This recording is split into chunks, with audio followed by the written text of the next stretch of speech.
எல்லாரும் நல்லா இருக்கீங்களா? இன்னைக்கான பதிவு, ஒரு முறைதான் வாழ்க்கை பயணம். எந்த நிறுத்தத்தில், எந்த திருப்பத்தில் என்ன நடக்கும் என்று நமக்கே தெரியாது. கண்டிப்பாங்க. வாழ்க்கைங்கிறது ஒரு முறை தான். அந்த வாழ்க்கையில் நம்ம என்னென்ன சாதனைகள் பண்ணியிருக்கோங்கிறது தான் முக்கியம் பார்த்துக்கோங்க. இப்போ இருக்க அவசர உலகத்தில் பார்த்திங்கன்னா, இன்றைக்கி இரவு தூங்குகிறோம், காலையில் எந்திரிச்சு உயிரோடு இருப்போமா இல்லையாங்கிற ஒரு உலகத்தில், அவசர உலகத்தில் நம்ம வாழ்ந்துட்டுருக்கோம் பார்த்துக்கோங்க. அந்த மாதிரி இருக்கிற உலகத்தில், நம்ம உலகத்தில் எல்லா விஷயங்களும் நடக்கும். உலகத்தை திருத்த முடியாது.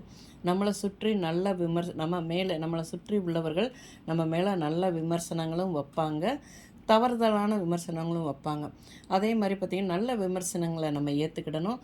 தவறுதலான விமர்சனத்துக்கு ஒரு புன்னகை மட்டும் நம்ம செஞ்சுட்டு போயிட்டே இருக்கணும். ஏன்னா அந்த தவறுதலான விமர்சனங்களுக்கு நம்ம பதில் சொல்லிக்கிட்டு இருந்தோம்னால் நம்மளுடைய வாழ்க்கையில் பாதி முடிஞ்சு போயிடும். அதுக்கு என்றைக்கும் இடம் கொடுக்கக்கூடாதுங்க. பொதுவாக நம்மளுடைய வாழ்க்கை நிம்மதியான ஒரு வாழ்க்கையாக இருக்கணும். அதுக்கு என்ன செய்யணும்னா, நம்மளுடைய எண்ணங்கள் சொல்லுவாங்க இல்லையா பெரியவங்க, எண்ணம் போல் வாழ்க்கை அப்படின்னு சொல்லி, அதுக்கு ஒரு நல்ல எண்ணங்களை நம்ம உருவாக்கணும். நல்ல எண்ணங்களை தேடு, வாழ்க்கை உனக்கு கிடைக்கும். எண்ணம்தான் வாழ்க்கை, அதுதான் ஒரு வலிமையான நமது வாழ்க்கையை உருவாக்கும் பார்த்துக்கோங்க. அப்படி நம்ம உருவாக்கணும். மகிழ்ச்சியோடு வாழுங்கள், வாழ்க்கை வாழ்வதற்கே. இந்த பதிவு உங்களுக்கு பிடிச்சிருந்தால் பார்வதி வீட்டு சமையலுக்கு ஆதரவு கொடுங்க. ஓம் சாய்ராம்.